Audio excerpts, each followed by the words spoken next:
इतना नीचे नहीं था।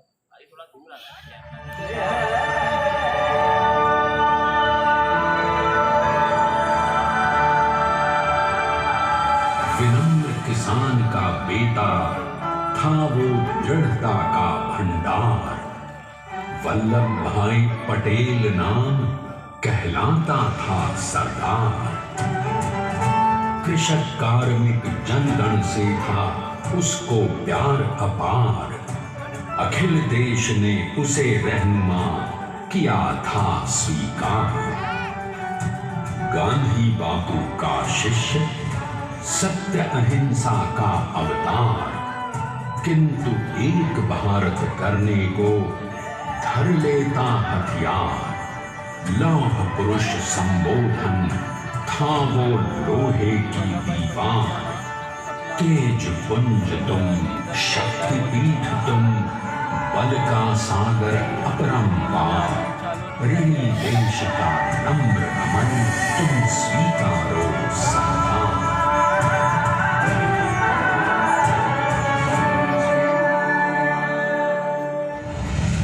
1857 में अंग्रेजों को ललकारने वाले पहले स्वतंत्रता संग्राम के एक सक्रिय सिपाही थे झवेर भाई पटेल। करमसद गांव के इस बहादुर देशभक्त किसान और उनकी पत्नी लाड भाई के 5 बेटों और 1 बेटी में से चौथे पुत्र थे वल्लभ भाई। बालक वल्लभ ने करमसद के बाद नडियाद से अपनी हाई स्कूल की शिक्षा पूरी की। फिर 13 साल की उम्र में उनकी शादी भी हो गई छोटी सी झवेर बाई से। 2 बच्चों, बेटी मणिबहन और बेटे डाया भाई को जन्म देने के बाद झवेर बाई असमय ही चल बसी। सदी बदलने और 20वीं सदी आने पर उनका जीवन भी एक चमत्कार की तरह बदला। पीटर का इम्तिहान पास करके वो वकालत करने लगे। पहले गोधरा, फिर आणंद और उसके बाद अहमदाबाद में। मगर जल्द ही वकालत छोड़कर वो बैरिस्टर बनने की इच्छा से इंग्लैंड चले गए। लंदन में बैरिस्ट्री में अव्वल आने और वजीफा जीतने वाले वो अनोखे भारतीय थे। अब तो अहमदाबाद की वरिष्ठ अदालत में बैरिस्टर पटेल की जिरह और जीतों की धूम मच गई।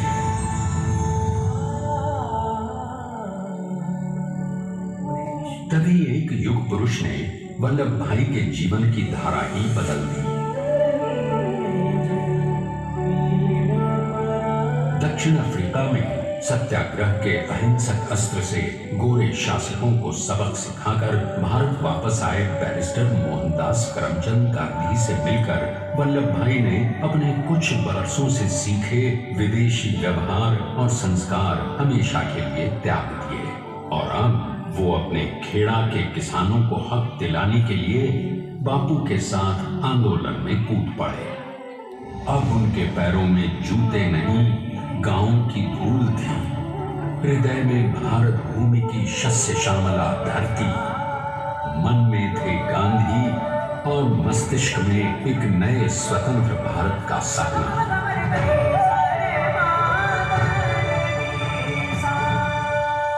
तभी बारडोली के मजबूर मजलूम किसानों की यातना का समाचार उनके पास पहुंचा। तुरंत वल्लभ भाई वहां पहुंचे और यूं शुरू हुआ भारत का सबसे बड़ा और सफल किसान आंदोलन बारडोली। वल्लभ भाई ने बारडोली के 87,000 किसानों को ऐसा अटल अडिग अचल मनोबल दिया कि अंग्रेजी सरकार हिल गई और 1 बरस के बाद उनका लगान माफ कर दिया गया। अब तो पूरे देश में लोग वल्लभ भाई के नाम की कस्में खाने लगे। स्वयं महात्मा गांधी ने कहा, अब वल्लभ भाई मेरे शिष्य या साथी नहीं, सारे देश के सरदार हैं और देश को मिल गया एक अनोखा असरदार सरदार।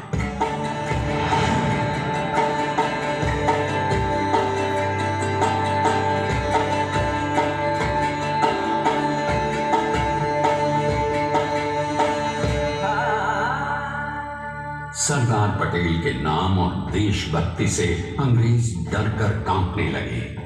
1930 के नमक सत्याग्रह और दांडी कूच में वो बापू से भी पहले गिरफ्तार किए गए।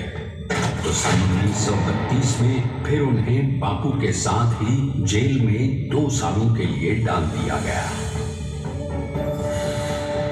मगर आजादी के दीवानों को, स्वतंत्रता के परवानों को कौन गिरफ्तार कर पाया है? जेल से छूटते ही सरदार को कांग्रेस के नए राष्ट्राध्यक्ष पद पर चुना गया और उनकी सरपरस्ती में राष्ट्रवादी भारतीयों ने तमाम ब्रिटिश सूबों में जीत हासिल कर वहां अपनी स्थानिक सरकारें बनाई। किंतु सरदार का सपना केवल सरकार बनाना नहीं था। उनका स्वप्न तो था एक ऐसे नए भारत का जहां हर रंग, हर रूप, हर जात, मजहब, तबके का हिंदुस्तानी एक साथ मिलकर एक ऐसा नया भारत बना सके जहां पूर्ण स्वराज के साथ सारे समाज को गरीबी, अशिक्षा, छुआछूत से भी आजादी मिल जाए। इसकी पहली रणनीति थी भारत को अंग्रेजों की गुलामी से आजादी, ताकि भारत के लोगों की अपनी सरकार सबके साथ और सबके विकास के लिए काम कर सके। बापू की अगुवाई में अब देश ने अंग्रेजों को अंतरिम चेतावनी दे दी, करेंगे या मरेंगे, क्विट इंडिया, अंग्रेजों भारत छोड़ो। बस फिर क्या था, संघर्ष की रणभेरी बजी। 3 सालों के लिए सरदार पटेल को भी सत्याग्रही नेताओं के साथ जेल में ठूंस दिया गया। 2 सालों के बाद अंग्रेजों को बापू के सभी शिष्यों और साथियों को छोड़ना पड़ा।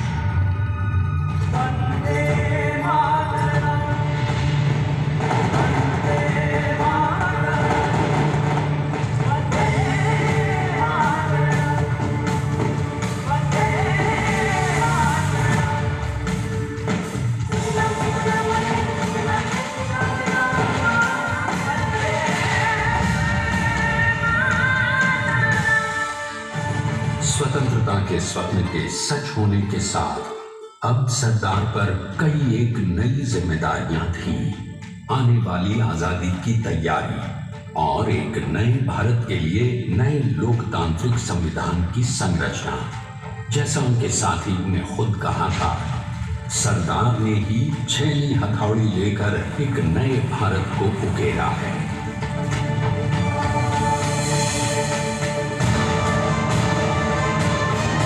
स्वाधीनता तो प्राप्त हुई, लेकिन खंडित भारत में भी उठते विभाजनवादी अंधकार को अभी दूर करना था।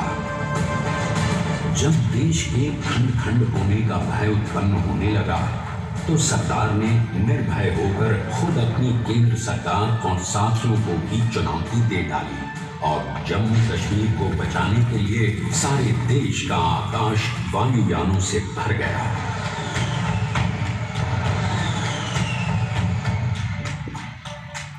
और फिर हैदराबाद और जूनागढ़ के भारत में विलयीकरण को पाकिस्तान से चुनौती मिली। सरदार चाहते थे कि देश की 1 इंच धरती अब और विभाजित नहीं होनी चाहिए। नए भारत को एक करने के लिए समझा बुझाकर, मनाकर 565 रियासतों को सरदार ने अपनी सूझबूझ, सदाशयिता, संबल से एक नए स्वतंत्र भारत का अभिन्न अंग बना लिया। हमारे इतिहास में अखंड भारत के पुरुषार्थ का ये एक महानतम अध्याय है। जैसा उन्होंने स्वयं कहा था, हमें नए धागों को पुराने ताने बाने में ऐसे पिरोना है कि एक दूसरे में गुंथ जाए और बेहतरीन बनावट वाला एक नया भारत उभर कर सामने आ सके।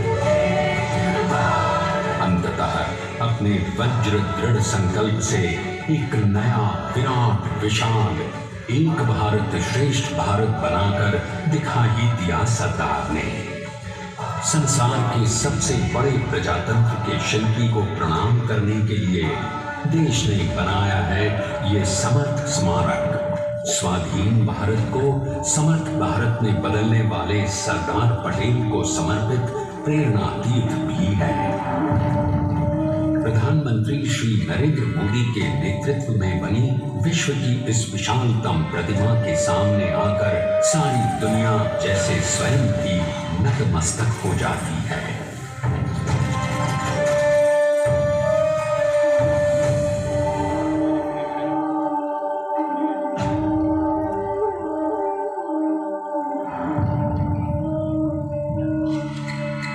देश को बना गया वो अमित अटल, हरा सका उसे न कोई शत्रु दल। चट्टान के समान सा पुरुष प्रबल, पटेल तो स्वदेश का सम्मान है, पटेल तो स्वदेश का सम्मान है, पटेल तो स्वदेश का सम्मान है, पटेल तो स्वदेश का सम्मान है।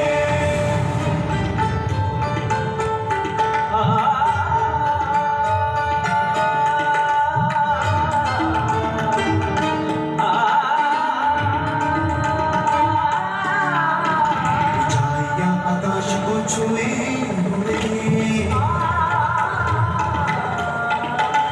गहराइयां समुद्र की नींद हुए, कदम अडिग जमीन पर जमे हुए, पटेल अपनी आन बान शान है, पटेल अपनी आन बान शान है, पटेल तो स्वदेश का सम्मान है, स्वदेश का सम्मान है, पटेल तो स्वदेश का सम्मान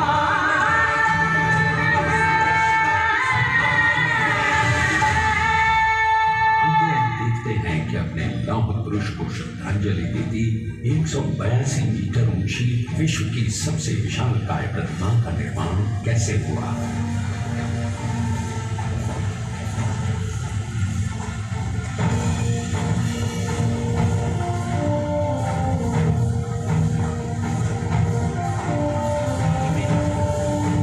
गगन चुंबी इस अद्वितीय अभूतपूर्व प्रतिमा को बनाने के लिए सबसे पहले नदी पर 4500 क्यूबिक मीटर का राफ्ट बना और फिर सीधा 600 फीट का कंक्रीट का फ्लोर बनाया गया।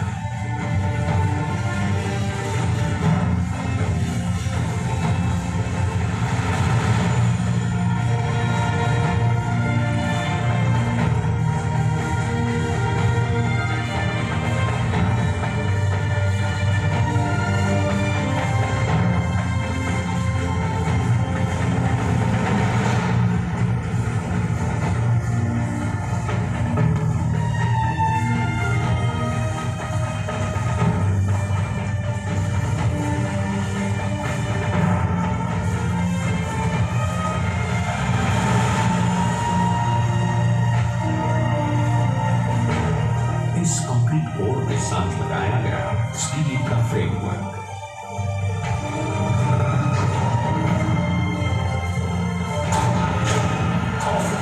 इस फ्रेमिंग पर 6500 ब्रॉन्ज के पीसेस लगाए गए।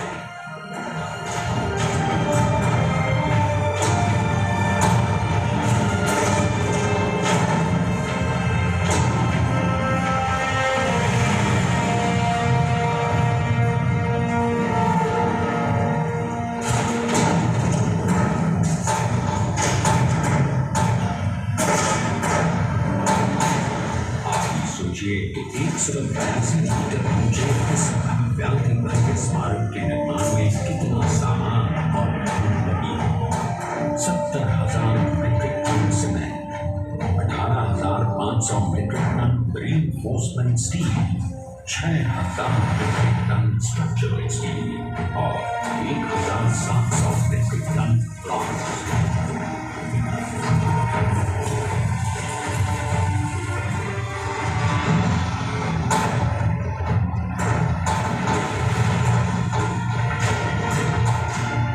स्टैच्यू ऑफ यूनिटी आज एक वर्ल्ड आइकॉन है। और इसे मुमकिन बनाने में एक सेकंड की ब्रेक लिए बिना देश भर की टीम्स ने 24/7 काम किया। 250 से ज्यादा इंजीनियर्स, 4,500 से ज्यादा स्किल फोर्स और कई लाख मानव। हम गर्व से कह सकते हैं कि कुल मिलाकर स्टैच्यू ऑफ यूनिटी के निर्माण में 95% मानव सामान, मजदूर, इंजीनियर्स और एक्सपर्ट्स थे भारतीय।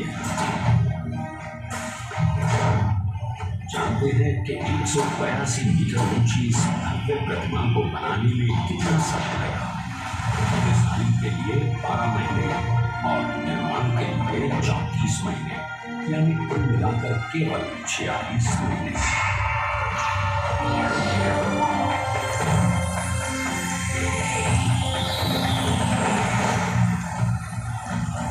और इसी तरह बनी देश के शिल्पकार की एक अनोखी अद्वितीय विशाल प्रतिमा, जो सिर्फ आज ही नहीं बल्कि आने वाले न जाने कितने सालों तक यूं ही चमचमाती रहेगी।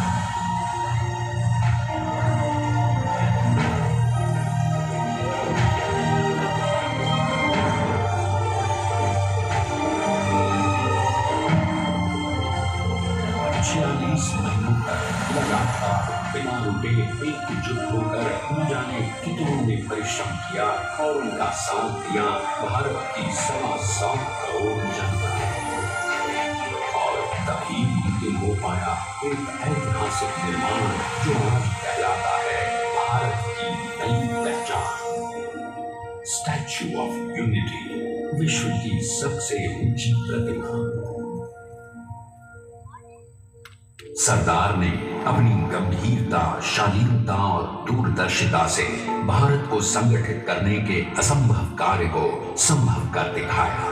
आइए आज हम सब उन्हीं की महिमा में विश्व के सामने एक उदाहरण रखें, क्योंकि ये ही भारत को श्रेष्ठता के मार्ग पर ले जाएगा। हमारा कर्तव्य ये है, हमें निश्चय कर लेना चाहिए कि हमें हिंदुस्तान में जितने लोग हैं सबको मिल के भाई भाई की तरह से रहना है। स्टैच्यू ऑफ यूनिटी एकता की प्रतिमा और श्रेष्ठता का प्रतिबिंब है। एक पहल है इस अखंड भारत को श्रेष्ठ भारत बनाने के सपने को पूरा करने के लिए। एक पुकार है हम सबको एकजुट होने के लिए। एक आंदोलन है भारत को सबसे आगे ले जाने के लिए, श्रेष्ठ बनाने के लिए।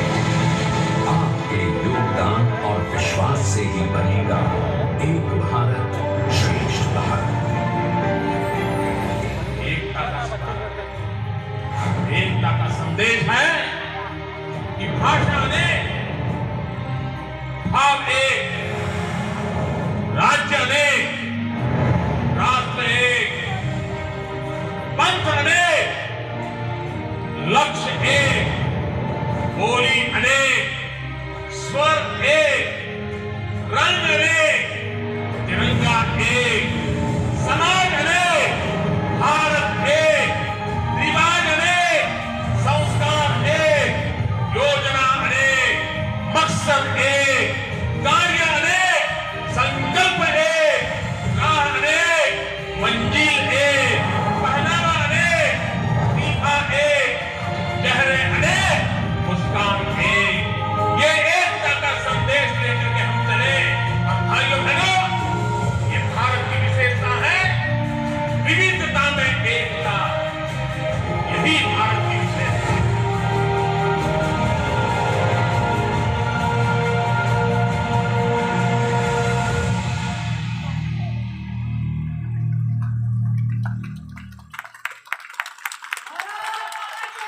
जय जय जय।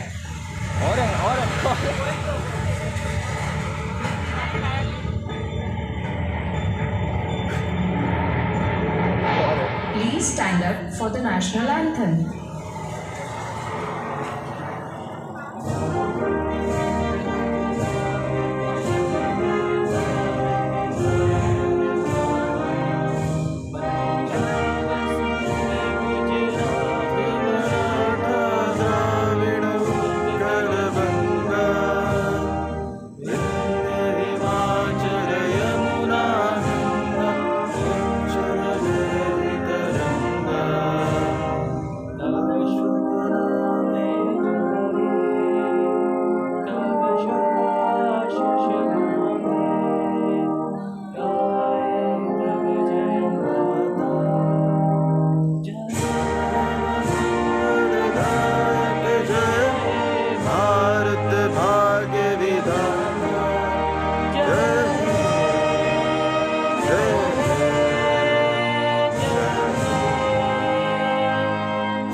जय हिंद।